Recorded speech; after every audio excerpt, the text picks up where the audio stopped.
कौशल्या माता रानी होते हुए भी अपने पुत्र के लिए कुछ न कर सकी, परंतु उन्होंने श्री राम को आशीर्वादों से सुरक्षित कर दिया। श्री राम सीता के पास आज्ञा लेने के लिए जा रहे थे।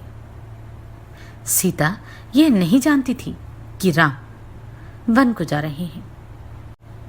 जानते हैं क्या हुआ इस अध्याय में? श्री वाल्मीकि निर्मित आश्रामण आदि काव्य के अयोध्या कांड में 26वां सर्ग। धर्मिष्ठ मार्ग पर स्थित हुए श्री राम माता द्वारा स्वस्तिवाचन कर्म संपन्न हो जाने पर कौशल्या को प्रणाम करके वहां से वन के लिए प्रस्थित हुए। उस समय मनुष्यों की भीड़ से भरे हुए राजमार्ग को प्रकाशित करते हुए राजकुमार श्री राम अपने सद्गुणों के कारण लोगों के मन को मथने से लगे। ऐसे गुणवान श्री राम को वनवास दिया जा रहा है, यह सोचकर वहां के लोगों का जी कचोटने लगा। तपस्विनी विदेह नंदिनी सीता ने अभी तक वह सारा हाल नहीं सुना था। उनके हृदय से यही बात समाई हुई थी कि मेरे पति का युवराज पद पर अभिषेक हो रहा होगा। विदेह राजकुमारी सीता सामयिक कर्तव्यों तथा राजधर्मों को जानती थी, अतः देवताओं की पूजा करके प्रसन्नचित्त से श्री राम के आगमन की प्रतीक्षा कर रही थी। इतने में ही श्री राम ने अपने भलीभांति सजे सजाए अंतःपुर में, जो प्रसन्न मनुष्यों से भरा हुआ था, प्रवेश किया। उस समय लज्जा से उनका मुख कुछ नीचा हो रहा था। सीता उन्हें देखते ही आसन से उठकर खड़ी हो गई। उनकी अवस्था देखकर कांपने लगी और चिंता से व्याकुल इंद्रियों वाले अपने उन शोक संतप्त पति को निहारने लगी। धर्मात्मा श्रीराम सीता को देखकर अपने मानसिक शोक का वेग सहन न कर सके, अतः उनका वह शोक प्रकट हो गया। उनका मुख उदास हो गया था, उनके अंगों से पसीना निकल रहा था। वे अपने शोक को दबाए रखने में असमर्थ हो गए थे। उन्हें इस अवस्था में देखकर सीता दुख से संतप्त हो उठी और बोली, प्रभु, इस समय यह आपकी कैसी दशा है? रघुनंदन, आज बृहस्पति देवता संबंधी मंगलमय पुष्य नक्षत्र है, जो अभिषेक की योग्य है। उसकी पुष्य नक्षत्र के योग में विद्वान ब्राह्मणों ने आपका अभिषेक बताया था। ऐसे समय में, जबकि आपको प्रसन्न होना चाहिए था, आपका मन इतना उदास क्यों है? मैं देखती हूं इस समय आपका मनोहर मुख जल के फैन के समान उज्जवल तथा 100 तीलियों वाले श्वेत छत्र से आच्छादित नहीं है, अतएव अधिक शोभा नहीं पा रहा। कमल जैसे सुंदर नेत्र धारण करने वाले आपके इस मुख पर चंद्रमा और हंस के समान श्वेत वर्ण वाले तो श्रेष्ठ चंबरों द्वारा हवा नहीं की जा रही।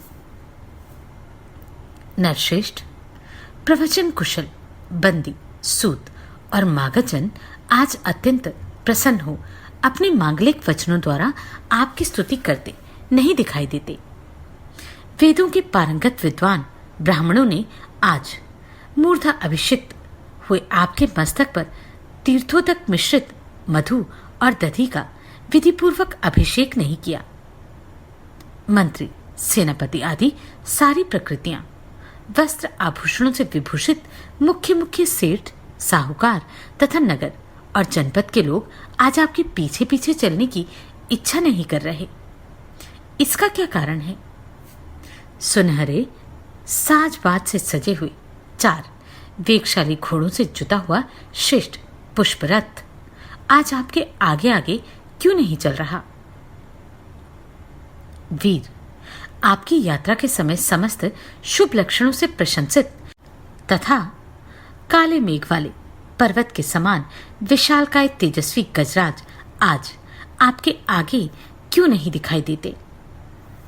प्रिय दर्शन वीर, आज आपके सुवर्ण जटित भद्रासन को सादर हाथ में लेकर अग्रगामी सेवक आगे जाता क्यों नहीं दिखाई देता? जब अभिषेक की सारी तैयारी हो चुकी है। ऐसे समय में आपकी ये क्या दशा हो रही है? आपके मुख की कांति उड़ गई है। ऐसा पहले कभी नहीं हुआ था। आपके चेहरे पर प्रसन्नता का कोई चिन्ह नहीं दिखाई देता। इसका क्या कारण है? इस प्रकार विलाप करती हुई सीता से रघुनंदन श्रीराम ने कहा, सीते, आज पूज्य पिताजी मुझे वन भेज रहे हैं। महान कुल में उत्पन्न धर्म को जानने वाली तथा धर्मपरायणी जनक नंदिनी, जिस कारण यह वनवास आज मुझे प्राप्त हुआ, वह क्रमशः बताता हूं। सुनो। मेरे सत्य प्रतीक पिता महाराज दशरथ ने माता कैकेयी को पहले कभी 2 महान वर दिए थे। इधर जब महाराज के उद्योग से मेरे राज्याभिषेक की तैयारी होने लगी, तब कैकेयी ने उस वरदान की प्रतिज्ञा को याद दिलाया और महाराज को धर्मतः अपने वश में कर लिया। इससे विवश होकर पिताजी ने भरत को तो युवराज के पद पर नियुक्त किया और मेरे लिए दूसरा वर स्वीकार किया, जिसके अनुसार मुझे 14 वर्षों तक दंडकारण्य में निवास करना है। इस समय मैं निर्जन वन में जाने के लिए प्रस्थान कर चुका हूं और तुमसे मिलने के लिए यहां आया हूं। तुम भरत के समीप कभी मेरी प्रशंसा न करना, क्योंकि समृद्धिशाली पुरुष दूसरे की स्तुति नहीं सहन कर पाते। इसलिए कहता हूं कि तुम भरत के सामने मेरे गुणों की प्रशंसा न करना। विशेषतः तुम्हें भरत के समक्ष अपनी सखियों के साथ भी बारंबार मेरी चर्चा नहीं करनी चाहिए, क्योंकि उनके मन के अनुकूल बर्ताव करके ही तुम उनके निकट रह सकती हो। सीते, राजा ने उन्हें सदा के लिए युवराज पद दे दिया है, इसलिए तुम्हें विशेष प्रसन्नतापूर्वक उन्हें प्रसन्न रखना चाहिए, क्योंकि अब वे ही राजा होंगे। मैं भी पिताजी की इस प्रतिज्ञा का पालन करने के लिए आज ही वन को चला जाऊंगा। मनस्विनी, तुम धैर्य धारण करके रहना। कल्याणी, निष्पाप सीते, मेरे मुनिजन सेवित वन को चले जाने पर तुम्हें प्राय व्रत और उपवास में संलग्न रहना चाहिए। प्रतिदिन प्रातः उठकर देवताओं की विधिपूर्वक पूजा करके तुम्हें मेरे पिता महाराज दशरथ की वंदना करनी चाहिए। मेरी माता कौशल्या को भी प्रणाम करना चाहिए। एक तो वे वृद्ध हुई, दूसरे दुख और संताप ने उन्हें दुर्बल कर दिया है। अतः धर्म की ही सामने रखकर तुमसे ये विशेष सम्मान पाने के योग्य हैं। जो मेरी शेष माताएं हैं, उनके चरणों में भी तुम्हें प्रतिदिन प्रणाम करना चाहिए, क्योंकि स्नेह, उत्कृष्ट प्रेम और पालन पोषण की दृष्टि से सभी माताएं मेरे लिए समान हैं। भरत और शत्रुघ्न मुझे प्राणों से भी बढ़कर प्रिय हैं। अतः तुम्हें उन दोनों को विशेषतः अपने भाई और पुत्र के समान देखना और मानना चाहिए। विधि नंदिनी, तुम्हें भरत की इच्छा के विरुद्ध कोई काम नहीं करना चाहिए, क्योंकि इस समय वे मेरे देश और कुल के राजा हैं। अनुकूल आचरण के द्वारा आराधना और प्रयत्नपूर्वक सेवा करने पर राजा लोग प्रसन्न होते हैं, तथा विपरीत बर्ताव करने पर वे कुपित हो जाते हैं। जो अहित करने वाले हैं, वे अपने औरस पुत्र ही क्यों न हो, राजा उन्हें त्याग देते हैं, और आत्मीय न होने पर भी जो सामर्थ्यवान होते हैं, उन्हें वे अपना बना लेते हैं। अतः कल्याणी, तुम राजा भरत के अनुकूल बर्ताव करती हुई धर्म एवं सत्यव्रत में तत्पर रहकर यहां निवास करो। प्रिय, अब मैं इस विशाल वन में चला जाऊंगा। भामिनी, तुम्हें यहीं निवास करना होगा। तुम्हारे बर्ताव से किसी को कष्ट ना हो, इसका ध्यान रखते हुए तुम्हें यहां मेरी इस आज्ञा का पालन करते रहना चाहिए। इस प्रकार श्री वाल्मीकि निर्मित आश्रामयण आदि काव्य के अयोध्या कांड में 26वां सर्ग पूरा हुआ। अगले अध्याय में हम सीता ने श्री राम को जो साथ चलने की प्रार्थना की वह कैसी थी, यह जानेंगे। सीता को अब यह पता चला कि श्री राम राजा नहीं बन रहे, अपितु वन को जा रहे हैं। जानते हैं आगे क्या हुआ। श्री वाल्मीकि निर्मित आश्रामण आदि काव्य के अयोध्या कांड में 27वां सर्ग। श्री राम के ऐसा कहने पर प्रियवादिनी विदेह कुमारी सीता जी ने, जो सब प्रकार से अपने स्वामी का प्यार पाने योग्य थी, प्रेम से ही कुछ कुपित होकर पति से इस प्रकार कहा, नरश्रेष्ठ श्री राम, आप मुझे औछी समझकर ये क्या कह रहे हैं? आपकी ये बातें सुनकर मुझे बहुत हंसी आती है। नरेश्वर, आपने जो कुछ कहा है वह अस्त्र शस्त्रों के ज्ञाता और राजकुमारों की योग्य नहीं है।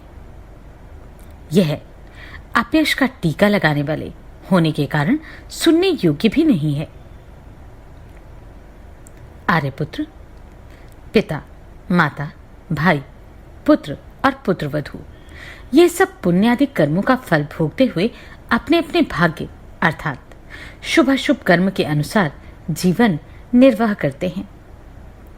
पुरुष प्रवर केवल पत्नी ही अपने पति के भाग्य का अनुसरण करती है। अतः आपके साथ ही मुझे भी वन में रहने की आज्ञा मिल गई है।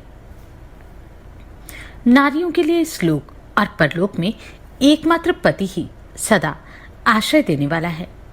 पिता, पुत्र, माता, सखियां तथा अपना ये शरीर भी उसका सच्चा सहायक नहीं है।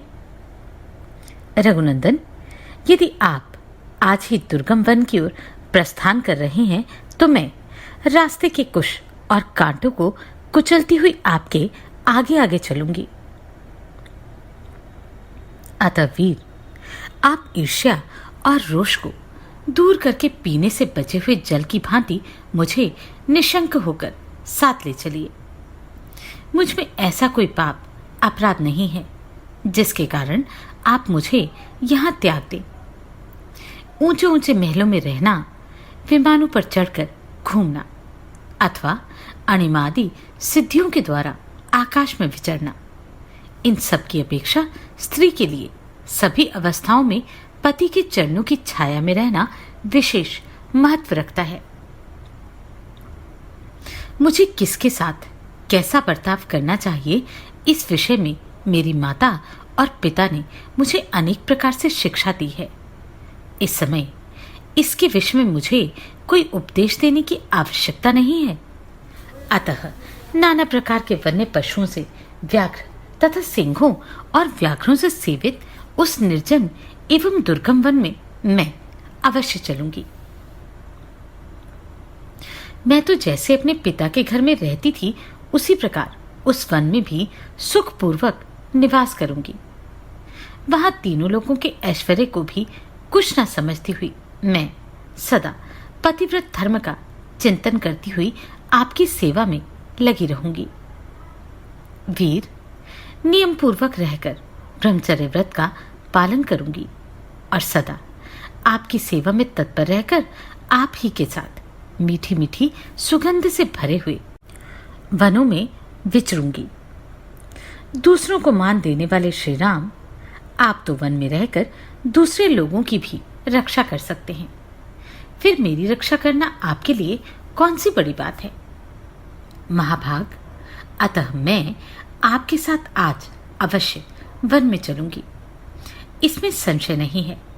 मैं हर तरह चलने को तैयार हूं। मुझे किसी तरह भी रोका नहीं जा सकता। वहां चलकर मैं आपको कोई कष्ट नहीं दूंगी। सदा आपके साथ रहूंगी और प्रतिदिन फल मूल खाकर ही निर्वाह करूंगी। मेरे इस कथन में किसी प्रकार के संदेह के लिए स्थान नहीं है। आपके आगे आगे चलूंगी और आपके भोजन कर लेने पर जो कुछ बचेगा उसे ही खाकर रहूंगी। प्रभु, मेरी बड़ी इच्छा है कि मैं आप बुद्धिमान प्राणनाथ के साथ निर्भय हो वन में सर्वत्र घूमकर पर्वतों, छोटे छोटे तालाबों और सरोवरों को देखूं।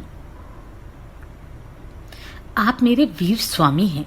मैं आपके साथ रहकर सुखपूर्वक उन सुंदर सरोवरों की शोभा देखना चाहती हूँ जो श्रेष्ठ कमल पुष्पों से सुशोभित हैं तथा जिनमें हंस और कार्णवादी पक्षी भरे रहते हैं।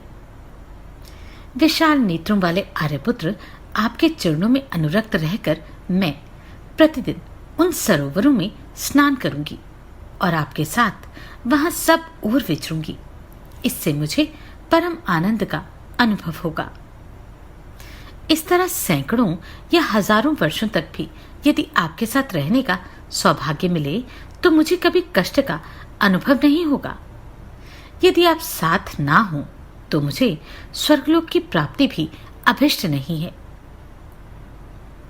पुरुष सिंह, रघुनंदन, आपके बिना यदि मुझे स्वर्गलोक का निवास भी मिल रहा हो तो वह मेरे लिए रुचिकर नहीं हो सकता। मैं उसे लेना नहीं चाहूंगी। प्राणनाथ, अतः उस अत्यंत दुर्गम वन में जहां सहस्त्रों मृग, वानर और हाथी निवास करते हैं, मैं अवश्य चलूंगी और आपके ही चरणों की सेवा में रहकर आपके अनुकूल चलती हुई उस वन में उसी तरह सुख से रहूंगी जैसे पिता के घर में रहा करती थी। मेरे हृदय का संपूर्ण प्रेम एकमात्र आपको ही अर्पित है। आपके सिवा और कहीं मेरा मन नहीं जाता। यदि आपसे वियोग हुआ तो निश्चय ही मेरी मृत्यु हो जाएगी। इसलिए आप मेरी याचना सफल करें, मुझे साथ ले चलें। मेरे रहने से आप पर कोई भार नहीं पड़ेगा। धर्म में अनुरक्त रहने वाली सीता के इस प्रकार प्रार्थना करने पर भी नरश्रेष्ठ श्री राम को उन्हें साथ ले जाने की इच्छा नहीं हुई। वे उन्हें वनवास के विचार से निवृत्त करने के लिए वहां के कष्टों का अनेक प्रकार से विस्तार पूर्वक वर्णन करने लगे। इस प्रकार श्री वाल्मीकि निर्मित आशामयन आदि काव्य के अयोध्या कांड में 27वां सर्ग पूरा हुआ। श्री राम अपनी माता कौशल्या को तो अपने पिता दशरथ की सेवा के लिए छोड़ना चाहते थे, किंतु प्रेमवश वे सीता को यह कष्ट नहीं देना चाहते थे। उन्होंने जो कष्टों का वर्णन किया वह क्या था, जानते हैं अगले अध्याय में। कौशल्या माता को पति सेवा का उपदेश देने वाले श्री राम सीता को छोड़कर स्वयं वन में जाना चाहते थे। यह उनका सीता के प्रति प्रेम ही था जो उन्हें कष्ट से बचाने के लिए सीता को महल में ही छोड़ना चाहते थे।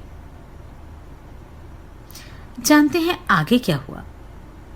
जब श्री राम ने उन कष्टों का वर्णन सीता को किया, श्री वाल्मीकि निर्मित आशामयन आदि काव्य के अयोध्या कांड में 28वां सर्ग। धर्म को जानने वाली सीता के इस प्रकार कहने पर भी धर्मवत्सल श्री राम ने वन में होने वाले दुखों को सोचकर उन्हें साथ ले जाने का विचार नहीं किया। सीता के नेत्रों में आंसू भरे हुए थे। धर्मात्मा श्री राम उन्हें वनवास के विचार से निवृत्त करने के लिए सांत्वना देते हुए इस प्रकार बोले, सीते, तुम अत्यंत उत्तम कुल में उत्पन्न हुई हो और सदा धर्म के आचरण में ही लगी रहती हो। अतः यहीं रहकर धर्म का पालन करो जिससे मेरे मन को संतोष हो। सीते, मैं तुमसे जैसा कहूं वैसा ही करना तुम्हारा कर्तव्य है। तुम अबला हो। वन में निवास करने वाले मनुष्य को बहुत से दोष प्राप्त होते हैं, उन्हें बता रहा हूं, मुझसे सुनो। सीते, वनवास के लिए चलने का यह विचार छोड़ दो। वन को अनेक प्रकार के दोषों से व्याप्त और दुर्गम बताया जाता है। तुम्हारे हित की भावना से ही मैं ये सब बातें कह रहा हूं। जहां तक मेरी जानकारी है, वन में सदा सुख नहीं मिलता, वहां तो सदा दुख ही मिला करता है। पर्वतों से गिरने वाले झरनों के शब्दों को सुनकर उन पर्वतों की कंदराओं में रहने वाले सिंह दहाड़ने लगते हैं। उनकी वह गर्जना सुनने में बड़ी दुखदायिनी प्रतीत होती है, इसलिए वन दुखमय ही है। सीते, सूने वन में निर्भय होकर क्रीड़ा करने वाले मतवाले जंगली पशु मनुष्य को देखते ही उस पर चारों ओर से टूट पड़ते हैं। अतः वन दुख से भरा हुआ है। वन में जो नदियां होती हैं, उनके भीतर ग्रह निवास करते हैं। उनमें कीचड़ अधिक होने के कारण उन्हें पार करना अत्यंत कठिन होता है। इसके सिवा वन में मतवाले हाथी सदा घूमते रहते हैं। इन सब कारणों से वन बहुत ही दुखदायक होता है। वन के मार्ग लताओं और कांटों से भरे रहते हैं। वहां जंगली मुर्गे बोला करते हैं। उन मार्गों में चलने में बड़ा कष्ट होता है तथा वहां आसपास जल नहीं मिलता। इससे वन में दुख ही दुख है। दिन भर के परिश्रम से थके मांदे मनुष्य को रात में जमीन के ऊपर अपने आप गिरे हुए सूखे पत्तों के बिछौने पर सोना पड़ता है। अतः वन दुख से भरा हुआ है। सीते, वहां मन को वश में रखकर वृक्षों से स्वतः गिरे हुए फलों के आहार पर ही दिन रात संतोष करना पड़ता है। अतः वन दुख देने वाला ही है।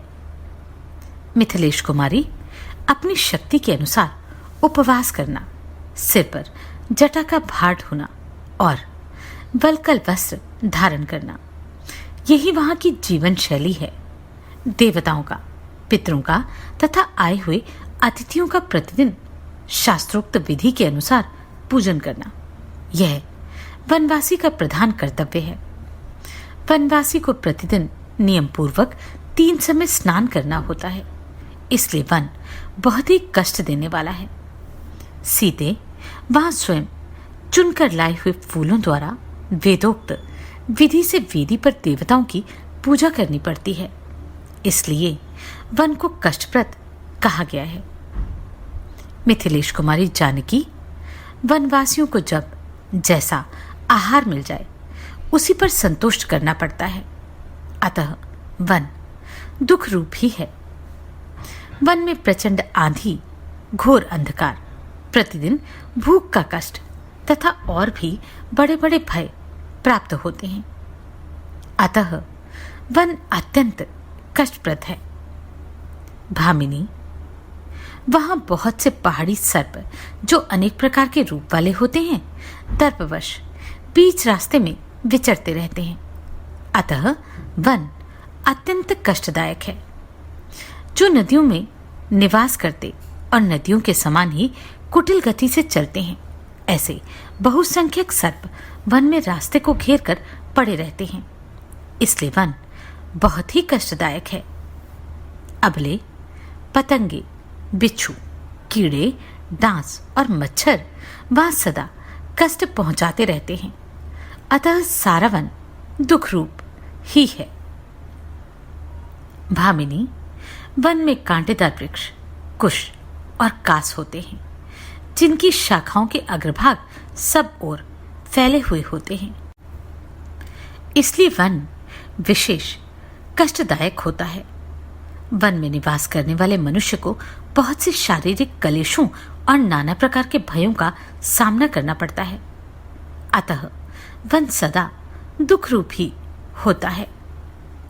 वहां क्रोध और लोभ को त्याग देना होता है, तपस्या में मन लगाना पड़ता है और जहां भय का स्थान है वहां भी भयभीत न होने की आवश्यकता होती है। अतः वन में सदा दुख ही दुख है। इसलिए तुम्हारा वन में जाना ठीक नहीं है। वहां जाकर तुम सकुशल नहीं रह सकती।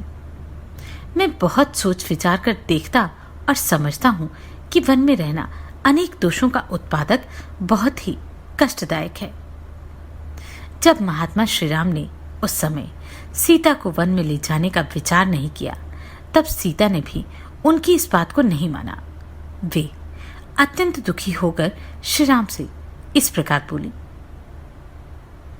इस प्रकार श्री वाल्मीकि निर्मित आशामयण आदि काव्य के अयोध्या कांड में 28वां सर्ग पूरा हुआ। श्री राम की उस बात का माता सीता ने क्या उत्तर दिया, जानते हैं अगले अध्याय में। श्री राम ने वन में रहने के समस्त दोषों को सीता के समक्ष रख दिया, किंतु सीता कहां मानने वाली थी। उन्होंने अपने वनगमन का क्या औचित्य बताया, जानते हैं इस अध्याय में। श्री वाल्मीकि निर्मित आश्रामण आदि काव्य के अयोध्या कांड में 29वां सर्ग। श्री रामचंद्र जी की यह बात सुनकर सीता को बड़ा दुख हुआ।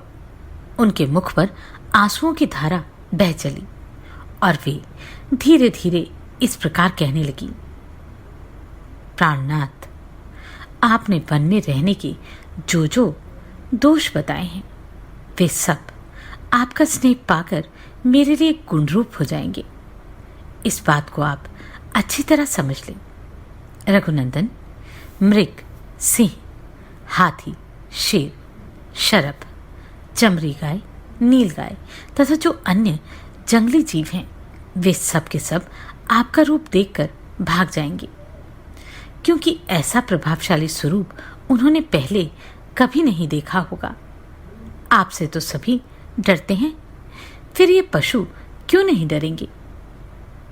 श्री राम, मुझे गुरुजनों की आज्ञा से निश्चय ही आपके साथ चलना है, क्योंकि आपका वियोग हो जाने पर मैं यहाँ अपने जीवन का परित्याग कर दूंगी।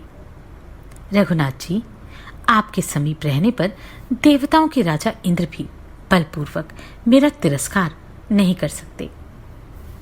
श्री राम, पतिव्रता स्त्री अपने पति से वियोग होने पर जीवित नहीं रह सकेगी, ऐसी बात आपने भी मुझे भलीभांति दर्शाई है। महाप्राग, यद्यपि वन में दोष और दुख भरे हैं, तथापि अपने पिता के घर पर रहते समय मैं ब्राह्मणों के मुख से पहले यह बात सुन चुकी हूं कि मुझे अवश्य ही वन में रहना पड़ेगा। यह बात मेरे जीवन में सत्य होकर रहेगी।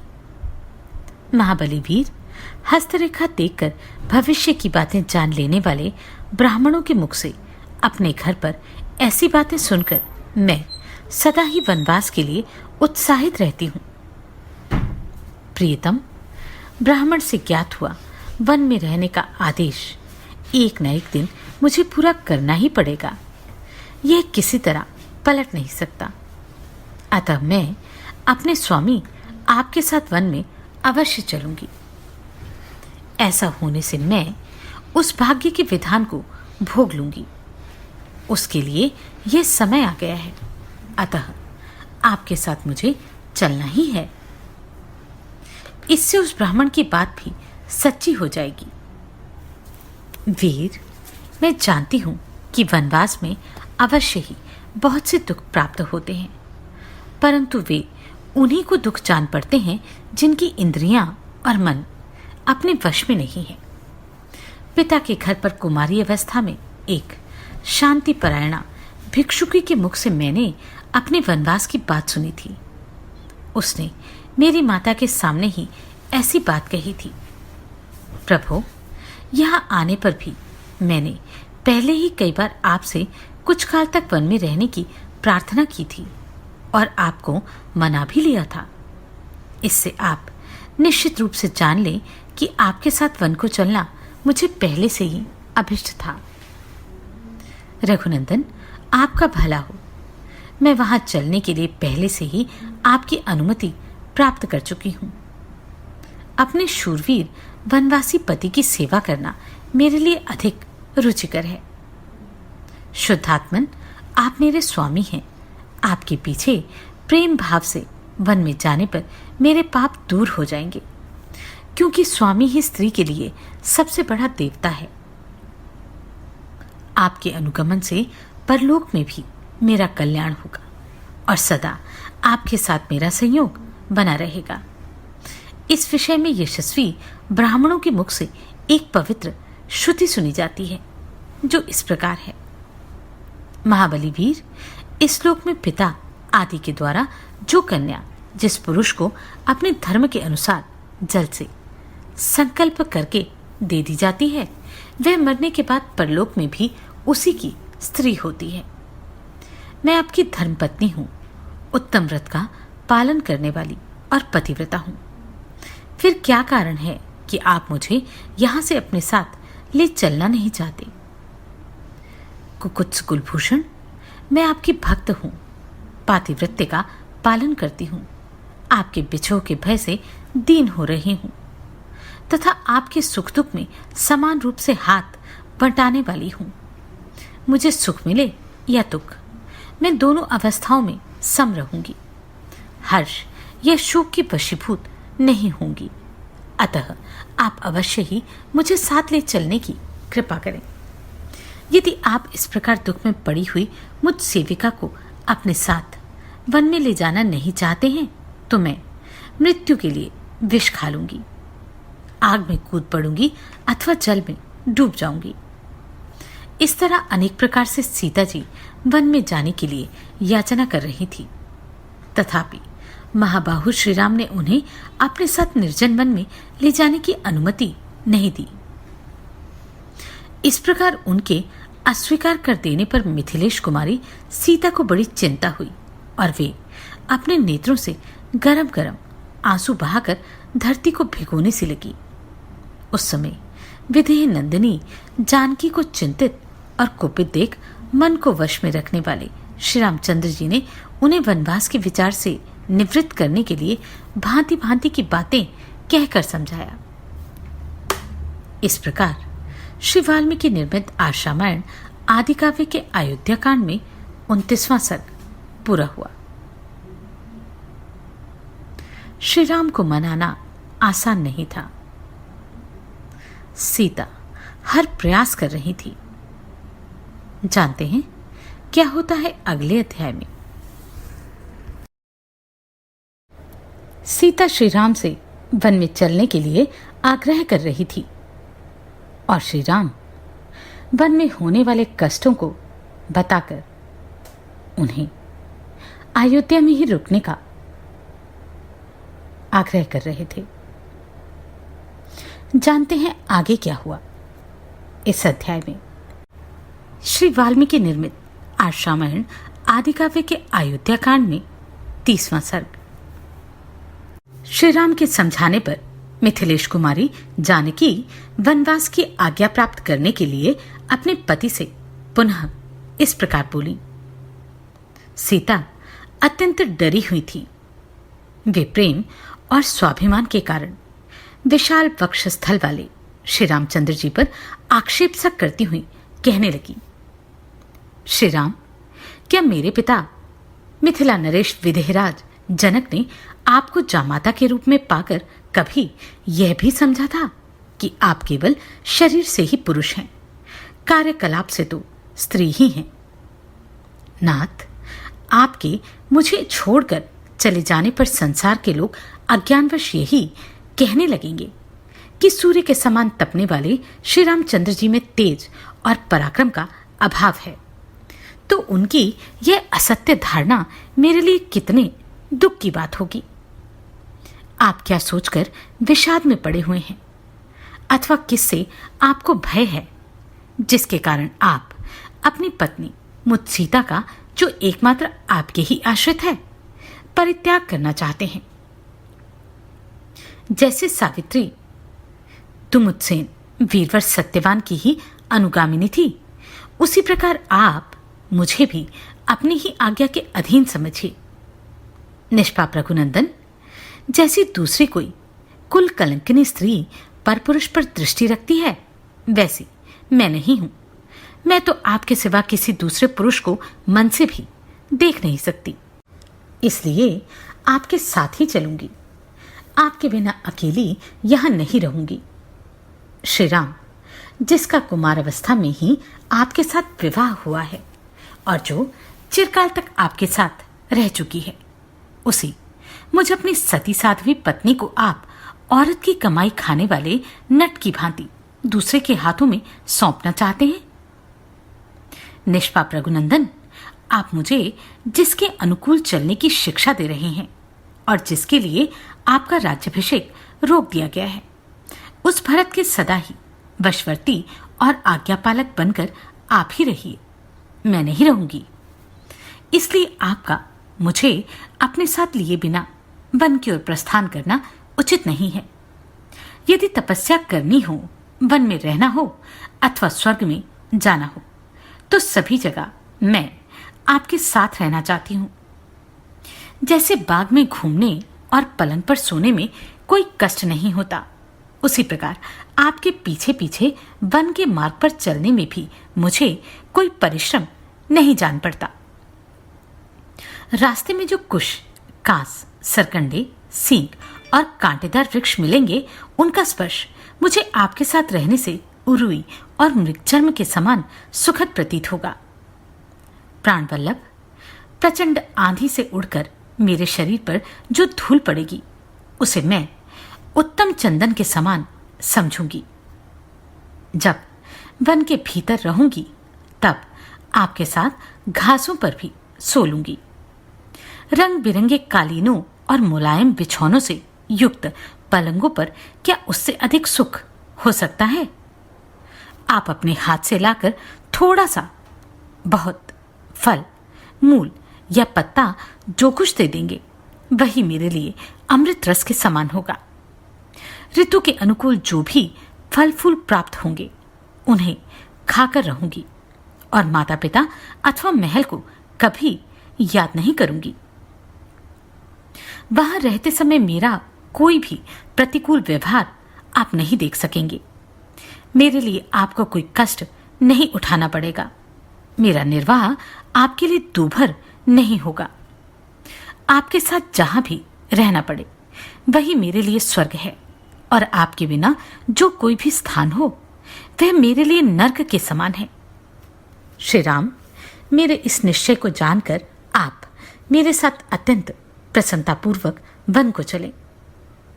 मुझे वनवास के कष्ट से कोई घबराहट नहीं है। यदि इस दशा में भी आप अपने साथ मुझे वन में नहीं ले जाएंगे, तो मैं आज ही विष पी लूंगी, परंतु शत्रुओं के अधीन होकर नहीं रहूंगी। नाथ, यदि आप मुझे त्याग कर वन को चले जाएंगे, तो पीछे भी इस भारी दुख के कारण मेरा जीवित रहना संभव नहीं है।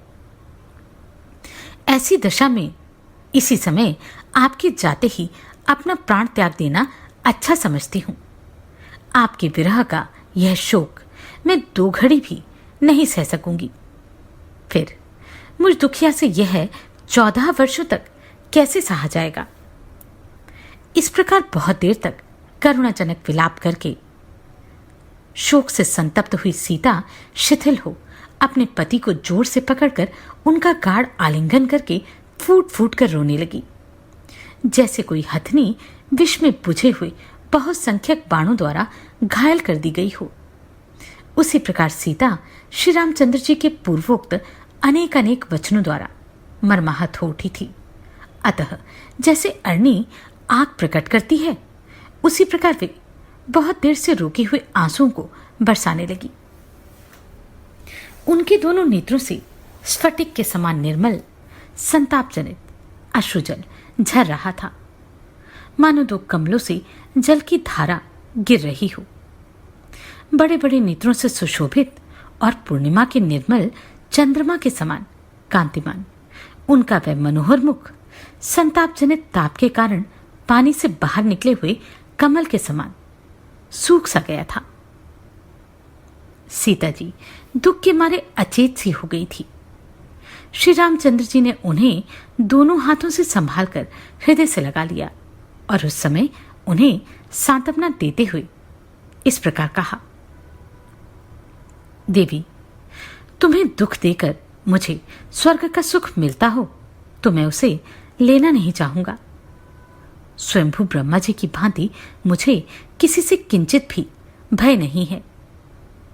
शुभानने, यद्यपि वन में तुम्हारी रक्षा करने के लिए मैं सर्वथा समर्थ हूं, तो भी तुम्हारे हार्दिक अभिप्राय को पूर्ण रूप से जाने बिना तुमको वनवासिनी बनाना मैं उचित नहीं समझता था। मिथिलेश कुमारी, जब तुम मेरे साथ वन में रहने के लिए ही उत्पन्न हुई हो, तो मैं तुम्हें छोड़ नहीं सकता। ठीक उसी तरह जैसे आत्मज्ञानी पुरुष अपनी स्वाभाविक प्रसन्नता का त्याग नहीं करते। हाथी की सूंड के समान जांग वाली जनक किशोरी, पूर्व काल के सत्पुरुषों ने अपनी पत्नी के साथ रहकर जिस धर्म का आचरण किया था, उसी का मैं भी तुम्हारे साथ रहकर अनुसरण करूंगा। तथा जैसे सुवर्चला अपने पति सूर्य का अनुगमन करती है, उसी प्रकार तुम भी मेरा अनुसरण करो। जनक नंदिनी, यह तो किसी प्रकार संभव ही नहीं है कि मैं वन को न जाऊं, क्योंकि पिताजी का यह सत्ययुक्त वचन ही मुझे वन की ओर ले जा रहा है।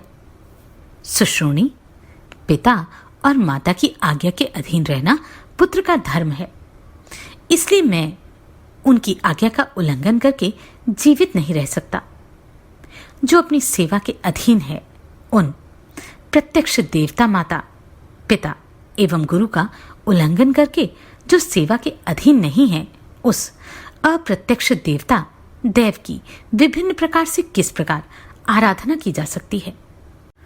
सुंदर नेत्र प्रांत वाली सीते, जिनकी आराधना करने पर धर्म, अर्थ और काम तीनों प्राप्त होते हैं तथा तीनों लोगों की आराधना संपन्न हो जाती है, उन माता पिता और गुरु के समान दूसरा कोई पवित्र देवता इस भूतल पर नहीं है। इसलिए भूतल के निवासी इन दोनों देवताओं की आराधना करते हैं। सीते, पिता की सेवा करना कल्याण की प्राप्ति का जैसा प्रबल साधन माना गया है, वैसा न सत्य है, न दान है, न मान है और न पर्याप्त दक्षिणा वाले यज्ञ ही हैं। गुरुजनों की सेवा का अनुसरण करने से स्वर्ग, धन धान्य, विद्या, पुत्र और सुख कुछ भी दुर्लभ नहीं है। माता पिता की सेवा में लगे रहने वाले महात्मा पुरुष देवलोक, गंधर्वलोक, ब्रह्मलोक, गौलोक तथा अन्य लोकों को भी प्राप्त कर लेते हैं। इसलिए सत्य और धर्म के मार्ग पर स्थित रहने वाले पूज्य पिताजी मुझे जैसी आज्ञा दे रहे हैं, मैं वैसा ही बर्ताव करना चाहता हूं, क्योंकि वह सनातन धर्म है।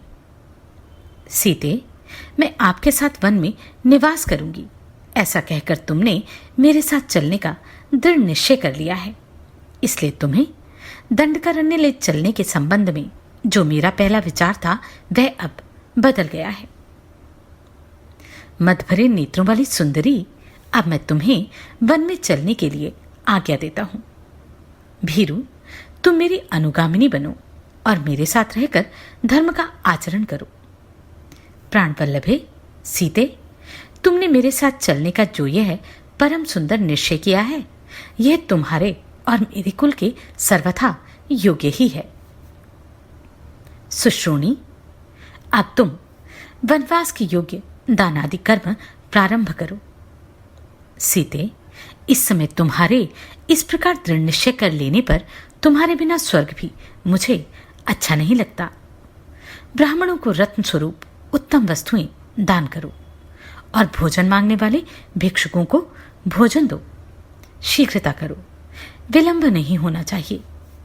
तुम्हारे पास जितने बहुमूल्य आभूषण हो, जो जो अच्छे अच्छे वस्त्र हो, जो कोई भी रमणीय पदार्थ हो तथा मनोरंजन की जो जो सुंदर सामग्रियां हो, मेरे और तुम्हारे उपयोग में आने वाली जो उत्तमोत्तम शैयाएं, सवारियां तथा अन्य वस्तुएं हों, उनमें से ब्राह्मणों को दान करने के पश्चात जो बचे, उन सबको अपने सेवकों को बांट दो। स्वामी ने वन में मेरा जाना स्वीकार कर लिया। मेरा वनगमन उनके मन के अनुकूल हो गया। यह जानकर देवी सीता बहुत प्रसन्न हुई और शीघ्रतापूर्वक सब वस्तुओं का दान करने में जुट गई। तदनंतर अपना मनोरथ पूर्ण हो जाने से अत्यंत हर्ष में भरी हुई यशस्विनी एवं मनस्विनी सीता स्वामी के आदेश पर विचार करके धर्मात्मा ब्राह्मणों को धन और रत्नों का दान करने के लिए उद्यत हो गई। इस प्रकार श्री वाल्मीकि निर्मित आश्रामायण आदि काव्य के अयोध्या कांड में 30वां सर्ग पूरा हुआ। यह अद्भुत था श्री राम और सीता दोनों वन में जाने के लिए उद्यत थे। लक्ष्मण, जो सदा राम के अनुयायी रहे थे, उन्होंने क्या निर्णय लिया, जानते हैं अगले अध्याय में। आप सभी को कोटि कोटि साधुवाद। आपने इन वीडियोस को इतना प्रेम दिया। नमस्कार, मैं आभा शर्मा जावास। यदि आपको मेरा ये प्रयत्न सराहनीय लगा हो तो मुझे सब्सक्राइब करके प्रोत्साहित करें।